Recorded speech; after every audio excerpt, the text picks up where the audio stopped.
Em meio à desgraça, Deus pode criar bênçãos. Deus pode tirar bênçãos e desgraças.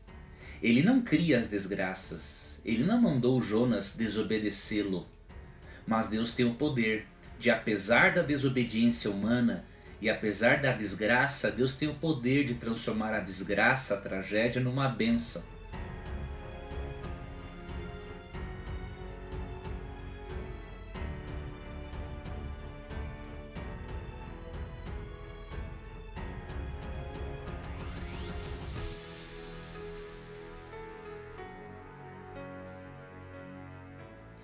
E o que mais que aconteceu nessa história? Deus fez soprar um forte vento sobre o mar onde estava Jonas. Alguém uma certa vez me perguntou o seguinte: então Deus não respeitou o livre-arbítrio de Jonas? Bobagem. Claro que Deus respeitou o livre-arbítrio de Jonas. Deus agiu aqui como um chefe chamando Jonas a cumprir a sua função. Jonas já havia aceitado o chamado profético. Então ele tinha o dever de agir como profeta e Deus estava cobrando isso. Então não tem nada de desrespeito ao livre-arbítrio aqui não. É imaginação muito fértil, né, que vê esse tipo de coisa aqui. E aí caiu uma tempestade, diz aqui no versículo 4, tão devastadora que o barco ameaçava arrebentar-se. Como consequência, todos os marinheiros foram tomados de pânico e cada um dos marinheiros passou a clamar ao seu próprio Deus pedindo ajuda, porque eles estavam certos de que iriam morrer por causa daquela tempestade violentíssima, né? E aí algo estranho aconteceu e os marinheiros perceberam. Enquanto a tempestade acontecia e o barco quase se arrebentava todo, Jonas estava dormindo no porão do navio. E dormindo, diz aqui o versículo 5, profundamente. E aí o capitão não aguentou e foi falar com Jonas e perguntou o seguinte: como que você consegue ficar dormindo numa hora dessas? Levanta-te agora mesmo, verso 6, e começa a clamar também ao teu Deus. Talvez assim ele se lembre de nós para que não venhamos todos a perecer. E aí quanto mais eles trabalhavam, pior ficava. Eles chegaram a jogar cargas do navio para fora, para o navio ficar mais leve, não é? Mas não estava adiantando. A tempestade ia despedaçar a todos eles mesmo. E aí eles fizeram algo e Deus resolveu se comunicar com eles através daquilo, porque eles não tinham outra forma de revelação. Eles decidiram, diz o verso 7, lançar sortes. Uma espécie de pegar pedacinhos de tabuinho, pedacinho de ossos, jogar, né, e ver para quem apontava aquilo. Deus não participa desse tipo de coisa, porque Deus não se revela assim. Deus se revela de outras formas. Mas aquele povo era um povo pagão. Os marinheiros eram pagãos. E Deus tinha que falar a linguagem deles. E aí Deus mostrou para eles que o responsável por aquela desgraça que estava caindo sobre eles, Deus, na linguagem pagã, revelou para eles o seguinte: que o culpado era Jonas. E aí eles quiseram entender por que Jonas era o culpado, o que Jonas tinha feito para que o mar ficasse desta forma tão perigosa, tão destrutiva. E aí eles perguntaram para Jonas, né, quem é você, a que povo tu pertence? E aí Jonas respondeu o seguinte no verso 9. E Jonas passou a responder-lhes: eu sou hebreu e temo ao Senhor, o Deus dos céus, que fez o mar e a terra. Então aqueles homens ficaram horrorizados e lhe repreenderam: que é isto que fizeste?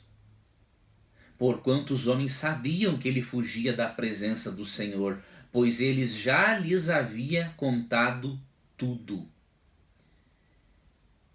Uma coisa interessante aqui é que Jonas mesmo estando errado, ele aproveitou uma oportunidade aqui evangelística. E quando ele disse para eles, né, que era hebreu, né, e que ele servia ao Deus dos céus que fez o mar e a terra, ele estava dizendo para aqueles pagãos, olha, quem fez tudo isso aqui, que está apavorando vocês, é o meu Deus, não é nenhum Deus de vocês. Então aqui nós vemos que um profeta, apesar de estar fugindo da presença do Senhor, ele não perde todo o seu senso missionário, né? Ele se aproveita da oportunidade para falar que o único Deus verdadeiro era o Deus no qual ele acreditava. E aí o mar estava cada vez mais revoltoso, diz o verso 11. E aí eles perguntaram para Jonas o seguinte: o que nós devemos fazer com você? E aí Jonas chegou à conclusão: olha, vocês têm que me jogarem no mar. Desta forma a tempestade vai se acalmar e nenhum de vocês perecerá. E aí no verso 14, olha a oração que os pagãos fizeram ao Deus verdadeiro.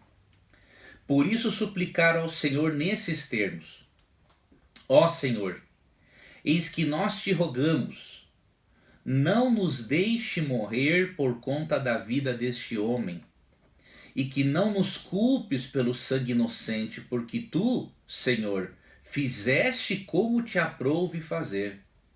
E agarraram Jonas e o lançaram ao mar enfurecido, e logo este se acalmou. E sabe qual foi o resultado disso? A conversão dos marinheiros pagãos. Diz o verso 16: assim que notaram que o mar se aquietara, todos os homens adoraram e louvaram ao Senhor com grande temor, oferecendo-lhe sacrifícios e fazendo-lhe votos. Você veja, em meio à desgraça, Deus pode criar bênçãos. Deus pode tirar bênçãos e desgraças. Ele não cria as desgraças. Ele não mandou Jonas desobedecê-lo.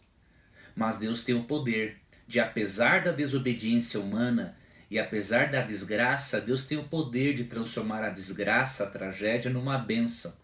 E esses pagãos aqui acabaram adorando ao verdadeiro Deus. Mas Deus não podia se esquecer do seu profeta, que estava no meio do mar. Diz o verso 17 que o Senhor fez com que um grande peixe engolisse Jonas. E ele ficou dentro desse peixe durante 3 dias e 3 noites.